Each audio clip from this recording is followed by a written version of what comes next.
Hello everyone, welcome back to RM classes. आज हम start करने जा रहे हैं ग्रेविटेशन चैप्टर के कुछ न्यू टॉपिक्स, जिनमें टॉपिक है एक अर्थ ग्रेविटेशनल फोर्स, एक और टॉपिक लेंगे हम विच इज ग्रेविटेशनल एक्सेलरेशन, और हम पढ़ेंगे variation in the value of small g which is gravitational acceleration. तो चलिए हम स्टार्ट करते हैं अर्थ ग्रेविटेशनल फोर्स के कुछ एग्जाम्पल्स और उन पे बेस्ड कुछ क्वेश्चन से। तो सबसे पहले हम देखते हैं कि अगर हम एक स्टोन को वर्टिकली अपवर्ड डायरेक्शन में थ्रो करते हैं, हम एक स्टोन को अगर वर्टिकली अपवर्ड थ्रो करते हैं, दिस इज द डायरेक्शन, तो ये एक सर्टेन हाइट अटेंड करता है। सपोज इसने ये हाइट अटेंड की, लेकिन हम देखते हैं कि थोड़ा टाइम के बाद ये वर्टिकली डाउनवर्ड फॉल हो जाता है, नीचे आ जाता है फिर से स्टोन। ठीक है, तो ये जो फिनोमिना है पूरा, इसको हम समझने का ट्राई करेंगे कि यहां पे हमने स्टोन लिया, आपने अपने हाथ पे स्टोन लिया, आपने इस स्टोन को कुछ इनिशियल वेलोसिटी प्रोवाइड किया, आपने इस स्टोन को कुछ इनिशियल वेलोसिटी प्रोवाइड की, आपने जितनी वेलोसिटी प्रोवाइड की, on the basis of that velocity it will attend certain height. अब यहां पे this is the maximum height of stone की, इतना वेलोसिटी से ये यहीं तक पहुंचा है बस। तो ये पॉइंट तक जाने से पहले ये स्टोन यहां पे आया, फिर ये यहां पे गया एंड फाइनली ये यहां पे पहुंचा।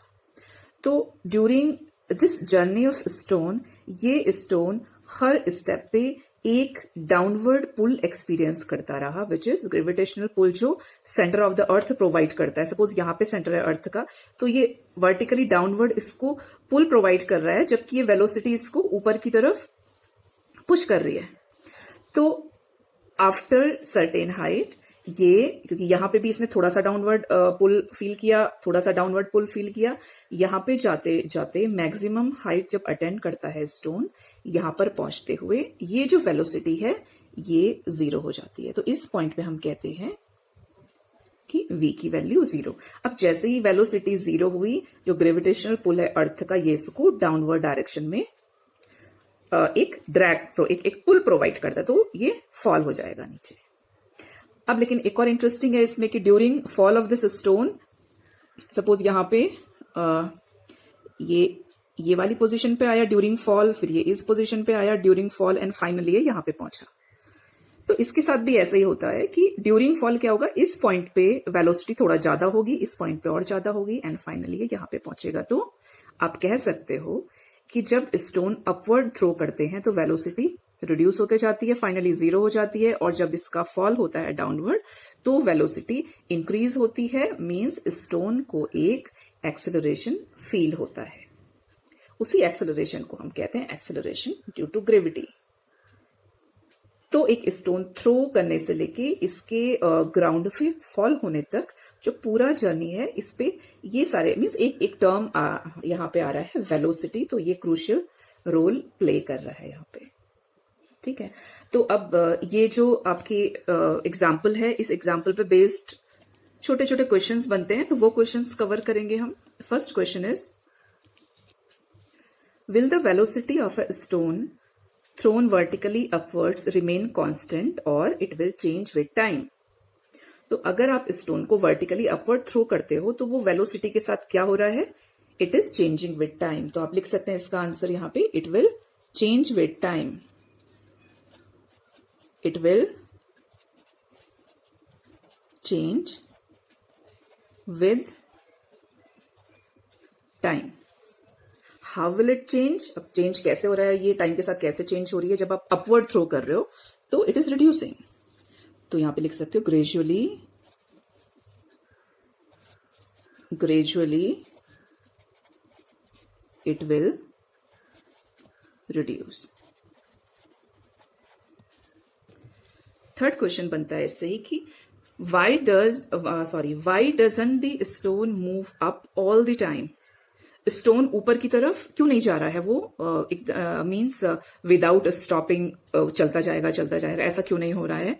Why did it fall down after reaching a certain height? एक सर्टेन हाइट पे जाने के बाद वो नीचे क्यों आ जाता है? ठीक, तो इसका आंसर हम लिखेंगे कि इसका आंसर है ग्रेविटेशनल फोर्स जो स्टोन पे है वो सेंटर ऑफ द अर्थ की तरफ उसको डायरेक्ट करता है।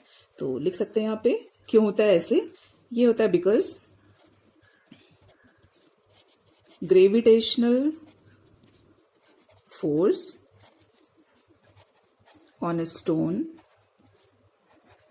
is directed towards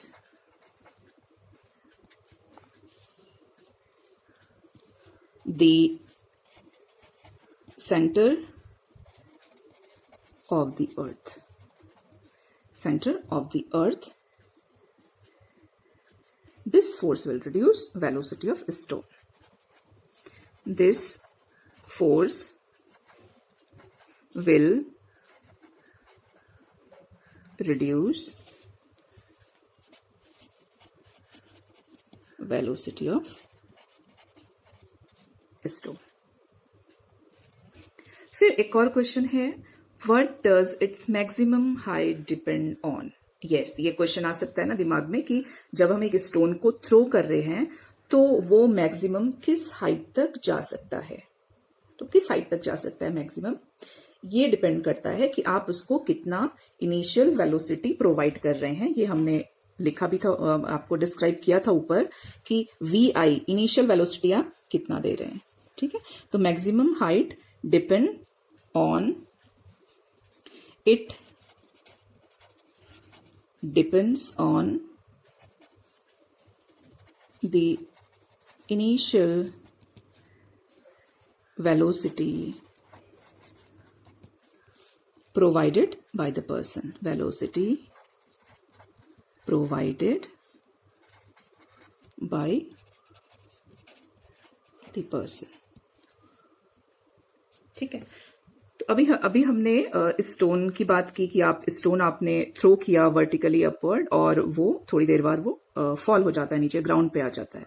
तो यही जो बात है, क्या हम मून या आर्टिफिशियल सैटेलाइट्स पे भी अप्लाई कर सकते हैं? वो भी क्या ऐसे फॉल करते हैं अर्थ पे? बिल्कुल नहीं, वो फॉल नहीं करते। तो क्या रीजन है ऐसा कि वो फॉल नहीं करते? एक बार देखते हैं इसको कि अर्थ पे अगर हमने स्टोन या एप्पल है तो वो फॉल कर जाता है, लेकिन if this is अर्थ को मून या फिर कोई आर्टिफिशियल सैटेलाइट अगर ऑर्बिट कर रही है, वो अर्थ के ऊपर फॉल नहीं होती, जबकि अर्थ का सेंटर ऑफ द अर्थ उसको भी एक ग्रेविटेशनल पुल प्रोवाइड कर रहा है। ठीक है, तो उसका क्या रीजन है क्यों नहीं होता? तो इसका रीजन होता है वेलोसिटी। कैसी वेलोसिटी? मून की velocity during orbiting of the अर्थ और इसका जो डिस्टेंस होता है अर्थ से, ये दोनों वेल बैलेंस्ड मैनर में रहता है, ना थोड़ा कम और ना थोड़ा ज्यादा, क्योंकि इनमें से कुछ भी अगर कम या ज्यादा होगा तो मून या तो स्केप कर जाएगा इस ऑर्बिट को और अर्थ की ग्रेविटी को, या फिर इस पे फॉल हो जाएगा। ठीक है, तो जो मेन जो टर्म है वो क्या है? वो है वेलोसिटी। ऑब्वियसली डिस्टेंस भी है लेकिन वेलोसिटी है।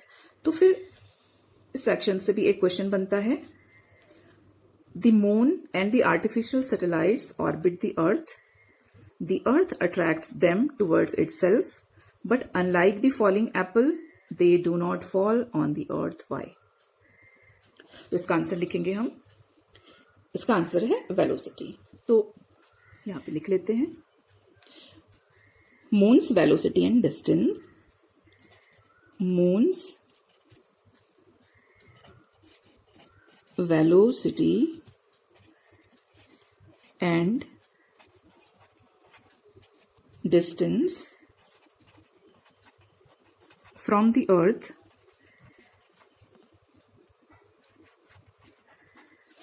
earth provides perfect balance,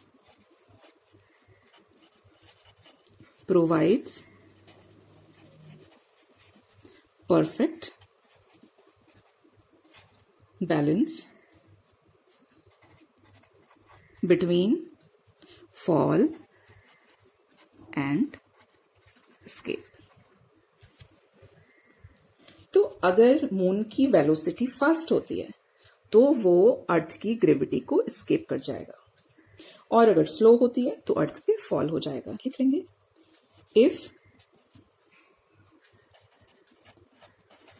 moon की velocity faster, if it is faster, it would have escaped Earth's gravity. और अगर स्लो होती है, if moon's velocity slower, तो it would have fallen on the earth. It would have fallen on the earth. Now we will start Earth's gravitational acceleration. According to Newton's second law, force और acceleration and mass का relation होता है. Newton's second law, जो force का relation है mass और acceleration से, ये रिलेशन होता है. Means if you are providing force to any object, definitely it will accelerate. Positive या नेगेटिव एक्सेलरेशन हो सकता है, बट इट विल एक्सेलरेट. तो ये रिलेशन है फोर्स का और एक्सेलरेशन का. सेम वे अर्थ का जो सेंटर है वो भी ऑब्जेक्ट पे एक फोर्स उसको प्रोवाइड कर रहा है, विच इज ग्रेविटेशनल फोर्स. तो in that case gravitational force, if force is we providing any object और ए एक्सेलरेशन हो रहा है, तो अगर आप ग्रेविटेशनल फोर्स प्रोवाइड करोगे तो एक्सेलरेशन जो होता है उसको एक न्यू टर्म इंट्रोड्यूस होता है, which is acceleration due to gravity. हम स्मॉल जी से उसको प्रेजेंट करते हैं, उसको हम ऐसे भी लिखते हैं, F is equal to m g. तो जब ये g हो जाता है f, तो ये w इसको वेट का भी फॉर्मूला होता है, वेट का फॉर्मूला, फोर्स का फॉर्मूला mg. तो this small g is acceleration due to gravity. अब आगे कुछ क्वेश्चन आता है इसमें फिर से कि what would happen if there were no gravity. अब अगर g होगा ही नहीं, ग्रेविटी नहीं होगी, ग्रेविटेशनल फोर्स नहीं होगा, तो क्या होगा फिर. अगर हम अर्थ की बात करें या पूरे यूनिवर्स की बात करें तो क्या होगा. कुछ क्वेश्चंस आते हैं, कुछ आंसर्स आते हैं दिमाग में कि ये हम फ्लोट करने लगेंगे या ऑब्जेक्ट वेटलेस हो जाएंगे. नहीं, उससे भी आगे क्या होगा कि जितने भी मासेस हैं, मासेस को सेंट्रलाइज करके, सेंटर में कनेक्ट करके, सपोज अर्थ है, अर्थ में जितना भी आप मैटर की बात करें उसको कनेक्ट करके रखती है आपका ग्रेविटेशनल पुल. ये इसका एक रोल होता है ग्रेविटेशनल फोर्स का. तो उस केस में क्या होगा, अगर ग्रेविटी नहीं होगी, उस केस में ये होगा कि earth itself would most likely break apart into pieces. वो छोटे छोटे पीसेज में ब्रेक हो जाएगी और फ्लोट करेगी स्पेस में. सेम वे स्टार्स, प्लैनेट्स, किसी का भी एग्जिस्टेंस नहीं रहेगा. तो इसका आंसर हम लिख सकते हैं, लिखेंगे यहां पे, अर्थ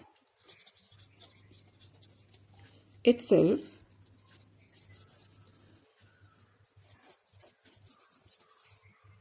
would most likely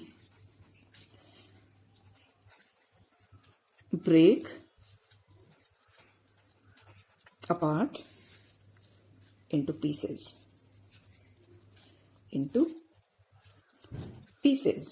and float off into space. बाकी तो फिर एग्जिस्ट करेगा ही नहीं. या हम ये भी लिख सकते हैं कि यस, प्लैनेट्स नहीं होंगे, स्टार्स भी नहीं होंगे, तो आप लिख सकते हैं यहां पे there would be no stars and planets. There would be no stars and planets. Correct? Second question आता है कि what would happen if the value of capital G means universal gravitational constant was twice as large. अगर आप G का value double कर देते हैं तो क्या होता है, g how g is related to gravitational force, directly proportional होता है, ये रिलेशन होता है। ठीक है, ये रिलेशन होता है। तो आप जी को डबल कर दीजिए, ये हमने जी को डबल किया तो एफ भी डबल हो जाएगा। तो हम इसमें लिख सकते हैं force of gravity, force of gravity or gravitational force would be twice in magnitude as well. Magnitude as well. तो ये हमने एक्सेलरेशन ड्यू टू ग्रेविटी का इंट्रोडक्शन पार्ट पढ़ा। अभी स्टार्ट करते कि value of g on the surface of the अर्थ।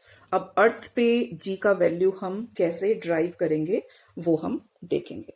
तो start हमने किया था ये टॉपिक न्यूटन सेकंड लॉ से, जो कि F is equal to m g का रिलेशन बताता है हमको, और जो न्यूटन्स लॉ ऑफ ग्रेविटेशन है उसने भी कैपिटल जी और ग्रेविटेशनल फोर्स से रिलेशन बताया। तो वी हैव टू फार्मूला, और दोनों की हेल्प से हम ड्राइव करेंगे। तो यहां पे लिख सकते हैं by Newton's law of gravitation, we have this formula, ये अर्थ का मास है and this is mass of any object, और ये इन दोनों के बीच का डिस्टेंस है। ठीक है, now we know that F कैसे रिलेटेड है, हमने सेकेंड लॉ में पढ़ा है mg। ठीक है, तो ये वैल्यू हम इसमें पुट कर सकते हैं। तो this formula it will convert into mg is equal to capital G mass of the earth object. अब यहाँ पे हम रेडियस अर्थ का ले रहे हैं तो इसको कैपिटल R लिख सकते हैं। चलिए इसको कैपिटल R का स्क्वायर, तो ये दोनों कैंसिल हो जाएंगे, और फाइनली जो रिलेशन हमको मिलेगा वो रिलेशन मिलेगा ऐसे। ठीक है, दिस इज द रिलेशन। अब आप स्मॉल जी का वैल्यू इससे कैलकुलेट कर सकते हैं। हम इन सब का वैल्यूज पुट करके कैलकुलेट कर सकते हैं। चलिए करेंगे। Small g is equal to capital G का वैल्यू हमको मालूम है, इट इज 6.67 इंटू 10 की power -11 newton metre square kg -2 into, यहाँ पे स्पेस नहीं हो रहा, मैं छोटा लिख रही हूँ यहाँ पे। फिर हम मास ऑफ द अर्थ है 6 इंटू 10 की पावर 24।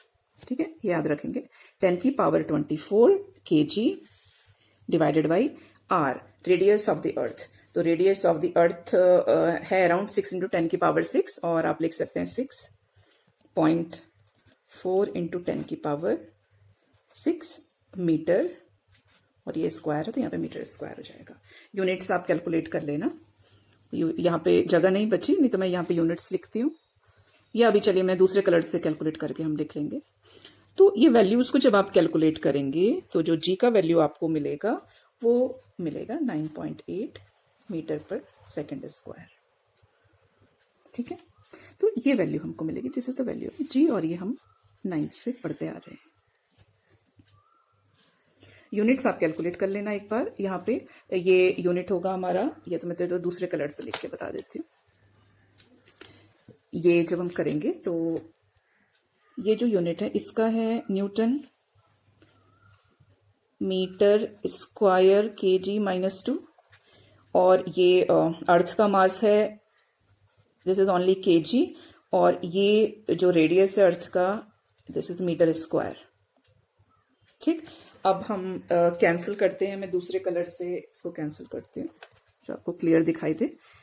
ये मीटर स्क्वायर कैंसिल हो जाएगा, 1 kg इससे 1 kg से कैंसिल हो जाएगा। तो अभी क्या बचेगा हमारे पास? हमारे पास बचेगा न्यूटन और 1 kg -1 ठीक है। लेकिन ये तो मीटर पर सेकंड स्क्वायर है, तो ये कैसे आएगा? न्यूटन आपके कैसी और किन एसआई यूनिट से मिलकर बनता है? न्यूटन है फोर्स का एसआई यूनिट, और force is equal to mass into acceleration. Newton के अंदर आपके जो यूनिट्स हैं, बेस यूनिट्स, वो कौन सी हैं? मास मतलब केजी इनटू एक्सेलरेशन मीटर पर सेकेंड स्क्वायर मतलब सेकेंड टू द पावर -2 और केजी -1। तो अगेन ये कैंसिल हो जाएंगे, केजी और ये हमको मिलेगा मीटर पर सेकेंड स्क्वायर। ठीक है, तो ऐसा अपने यूनिट्स भी ड्राइव करनी है, साथ में प्रैक्टिस करनी है।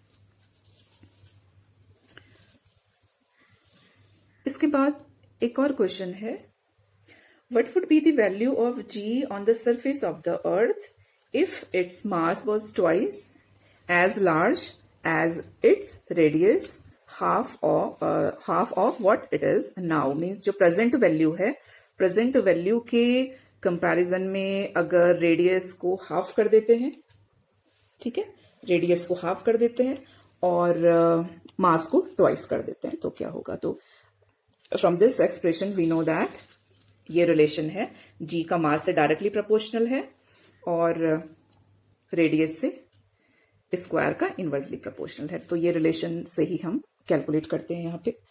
तो एक्सप्रेशन है g small g is equal to G M divided by R square. तो अगर क्वेश्चन में ये हमसे पूछ रहे हैं कि एम का वैल्यू डबल करिए, एम का वैल्यू 2 टाइम्स और आर का वैल्यू हाफ कर रहे हैं रेडियस को,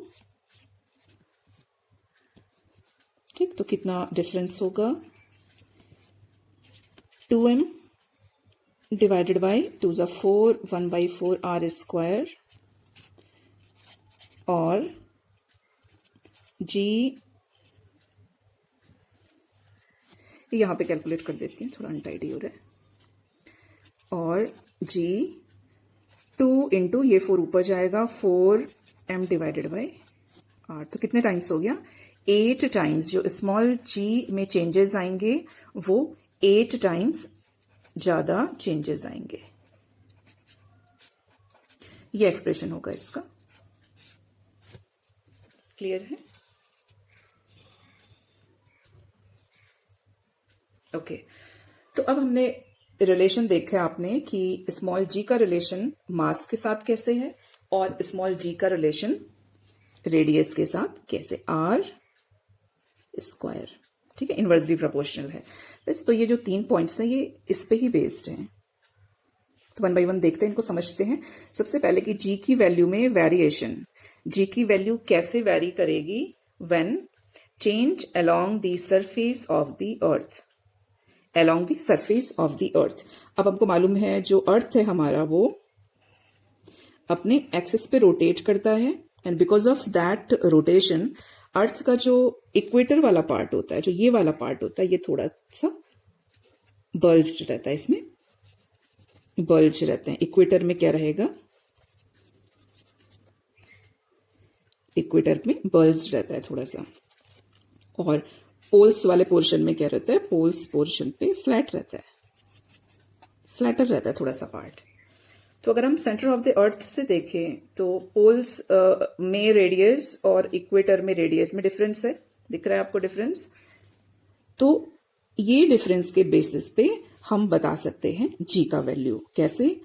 we know that G is related to radius this way, square of इसका डिस्टेंस, स्क्वायर ऑफ रेडियस का इनवर्सली प्रोपोर्शनल होता है।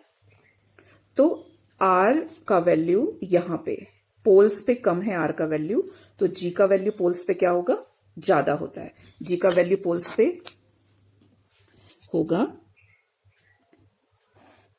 मैं अपवर्ड एरो कर रही हूं, मीन्स इंक्रीज होता है, ज्यादा होता है, and the value is 9.83 metre पर सेकेंड स्क्वायर। कंपेरेटिवली इक्वेटर पे जी का वैल्यू, डाउनवर्ड एरो डिक्रीज के लिए कर रही हूं, कम होता है। अराउंड कितना होता है? डिफरेंस तो बहुत कम है, बट यस ये डिफर करता है मीटर पर सेकेंड स्क्वायर, ठीक है, इसमें इतना डिफरेंस आता है। नेक्स्ट आते हैं चेंज विद हाइट। हाइट के साथ जी का वैल्यू में क्या चेंजेस आएंगे? तो हाइट के साथ हम चेंजेस देखते हैं। फिर से हम देखेंगे कि if this is the centre of the अर्थ, यहाँ पे हम हैं और हम और हाइट ट्रेवल कर रहे हैं, और ऊपर की तरफ जा रहे हैं, तो आर का वैल्यू यहाँ पे क्या हो रहा है, आर का वैल्यू इंक्रीज हो रहा है यहाँ पे। That is why, because R से जी ऐसे रिलेटेड है, इन्वर्सली रिलेटेड है, तो जी का वैल्यू क्या होगा, डिक्रीज होगा। जी का वैल्यू डिक्रीज लिख सकते हैं, डिक्रीज होगा, इस केस में डिक्रीज होगा। अब चेंज विद डेप्थ थोड़ा सा डिफरेंट है, इसको समझते हैं। इफ दिस इज अर्थ और हम डेप्थ मीन्स हम यहां पे हैं और हम डाउनवर्ड जा रहे हैं, नीचे की तरफ जा रहे हैं अगर, तो जब हम डेप्थ में जाते हैं अर्थ के, तो जो अर्थ का मास है ग्रेविटेशनल फोर्स के लिए, उसका कंट्रीब्यूशन कम होता जाता है। इसलिए इस केस में हम जी का जो वैल्यू है वो मास से रिलेट करके फाइंड आउट नहीं कर सकते हैं। ऐसे में तो ये उल्टा हो जाएगा, मतलब आप नीचे आ रहे हो, नीचे आ रहे हो, इसका मतलब आर का वैल्यू कम हो रहा है, आर का वैल्यू कम हो रहा है, तो जी का वैल्यू क्या होना चाहिए, ज्यादा होना चाहिए। इस केस में जी का वैल्यू इंक्रीज होना चाहिए, लेकिन ऐसे नहीं होता, जी का वैल्यू डिक्रीज होता है। तो वो क्यों होता है उसको हम थोड़ा सा समझेंगे।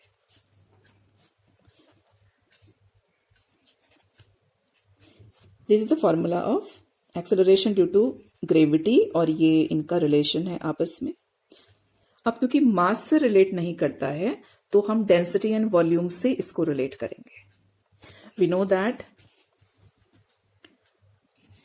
Density is equal to mass upon volume, तो m is equal to density into v। तो ये वैल्यू हम रख सकते हैं यहाँ पे। एंड क्योंकि अर्थ एक स्फीयर है, तो यहाँ पे v जो हम वॉल्यूम लेंगे इसका वॉल्यूम हम लेंगे, v हम लेंगे इसका 4/3 पाई आर क्यूब। ठीक है, ये वैल्यूज पुट करेंगे इसमें और फिर हम रिलेशन देखते हैं। तो ये बनेगा जी, m का वैल्यू हो गया डेंसिटी इंटू वॉल्यूम, मैं डेंसिटी को स्मॉल d ले रही हूं, आप यहाँ पे रो भी ले सकते हैं, डिवाइडेड बाय आर स्क्वायर, और d v का वैल्यू हम रख देते हैं यहाँ पे 4/3 by R cube divided by R square. यहाँ पे ये आर से कैंसिल हो जाएगा, तो हमारे पास जो वैल्यू बचेगी वो वैल्यू बचेगी जी डी, यहाँ पे डेंसिटी है, ये रो है, 4/3 पाई आर।